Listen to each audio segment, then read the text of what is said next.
to his young son and was very much involved in Khaliq's life. When his son was old enough, Mawladad applied and got Abdul Khaliq admitted to Hazarajat. Abdul Khaliq developed a special relationship with the members of the Chaki family and was especially close to Shah Bibi Khanum, the wife of Ghulam Jalani, whom he highly respected and considered to be like his own mother.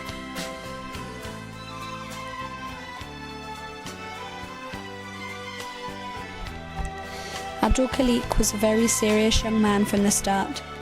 He was emotional and hot-headed, and people always said he had the characteristics of a real man even at a young age. Determination resonated from his very being. He was a decent and honest man, always kept his word and was punctual, was handsome and athletic, particularly fond of gymnastics and football.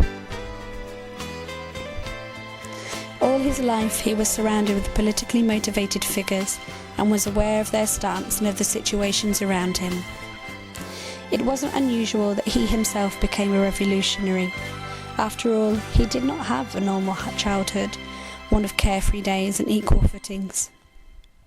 The special attention his father bestowed on him by keeping him educated and informed made it seem as if Abdul Khaliq had accomplished the destination of 100 years of travel in one night, thus giving him the experiences and knowledge of a much older person. He was changed to a fighter, not scared of anything, and was able to fight against tyranny. Nadir Khaliq became a member of secret organizations, and the young revolutionary Hazara wanted to show he was fully committed to them. He wanted to prove that he was capable to perform any mission, and he made contact with people anywhere he could. The Charki family was a very political family, and they admired his willingness. In his school, Hazarajat, several teachers were politically motivated as well, and they helped Khaliq establish contacts. One of his teachers, Muhammad Azim Khan, and the vice principal, Muhammad Ayub Khan, would often discuss such politicized issues, and Khaliq grew more aware from these people. He constantly thought about the future of his country and of ways he could help. Khaliq of the Hazaras was the son of a disadvantaged society who were denied basic rights. They would gaze upon his vast underprivileged people, the inheritors of suffering. Just as how a blacksmith shapes steel by first placing it in a fiery furnace, Khaliq was shaped the same way.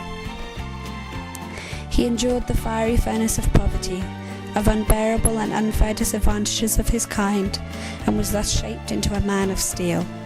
Nothing could hurt him after what he had witnessed firsthand.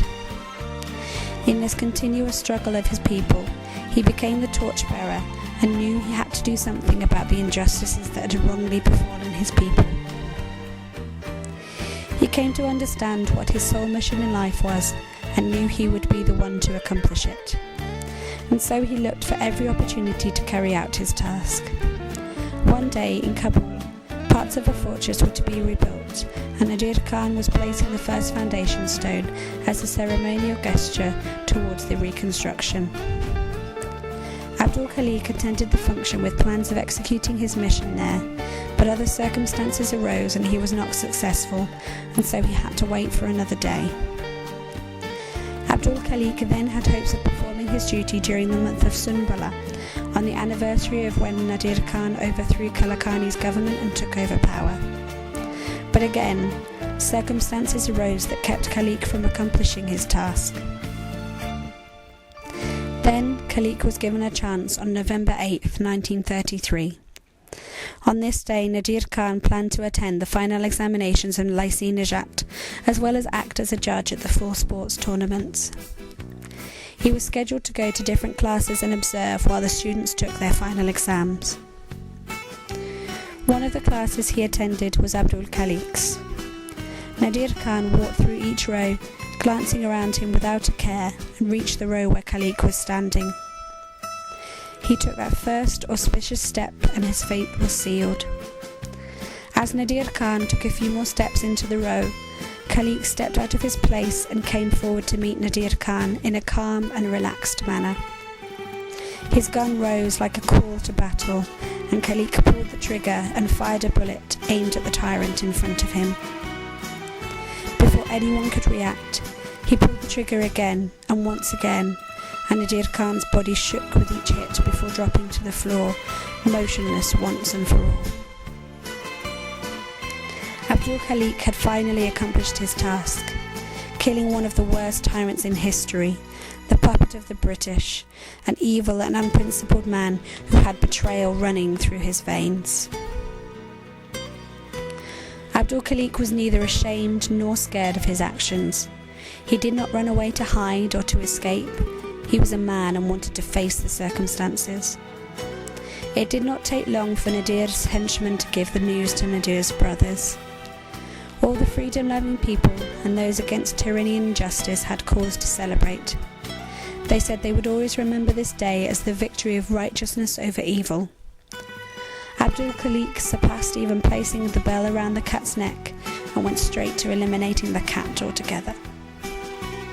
However, even in death, Nadir managed to spread injustice like a toxin spilling over.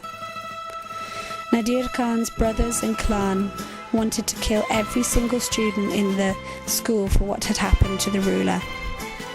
The rest of the government officials intervened and consulted with them and convinced Shah Mahmud, Nadir Khan's brother, that the killer and the supposed accomplices were arrested and that the other 2,000 students had nothing to do with it. In the afternoon of December 19, 1933, when it was so cold that even a stone would crack, injustice was administered once more upon Khaliq and his people. Not only was Khaliq arrested, but several innocent people were taken as well. Mahmud Khan, his teacher, Mawladad, his father, Kodadad, his uncle, Qurban Ali, the cold water seller, his mother's brother Rabbani, Mustaf and Latif, the youngsters of the Charki family, Ali Akbar Mashir, Mahmud, the employee of Amni's press, students Mir Masjidid, Mohammed Zaman, Mohammed Aziz, Mohammed Ishaq, Mohammed Ayub, the vice principal of Lycée Najat, also known as Amani High School, Mohammed Azim, a teacher. And aside from them, 21 of Abdul Khaliq's family members, friends and acquaintances, including 2 of his uncle's little children, Abdullah, 9, and Abdul Rahman, 11, were taken as well. They were all taken towards the southern gate of Arq to be shot and then hanged. There was no trial, no chance to defend oneself, nothing. 17-year-old Khaliq was condemned to be martyred. Many others were imprisoned for no stated reason, like Havisa, Khaliq's 9-year-old sister, who ended up dying in prison because of mistreatment.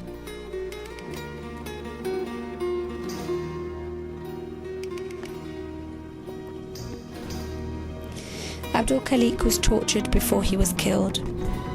Though the human body can only take so much, Khaliq showed incredible endurance. His animalistic punishers demanded to know who his accomplices were and who the mastermind behind his mission was. They wanted him to name names and would not relent the severe punishment until he spoke. But all Khaliq would say was that he took full responsibility and that only he should be punished and no one else. It fell on deaf ears. One of his friends, Mohammed Ishaq, was tortured so much he could not control his emotions and anger any longer. While screaming and moaning in pain, he yelled at Abdul Khaliq, saying, "What kind of damn friend were you? Why didn't you tell us and trust us with your plan? Why did you keep it a secret? Together we would have killed the entire team of these bastards. We would not have left one of them alive. And so it's your fault we are in this position. We could have gotten rid of them all." They were his last words to Khaliq before he was hanged. Khaliq saw his only regret was that he did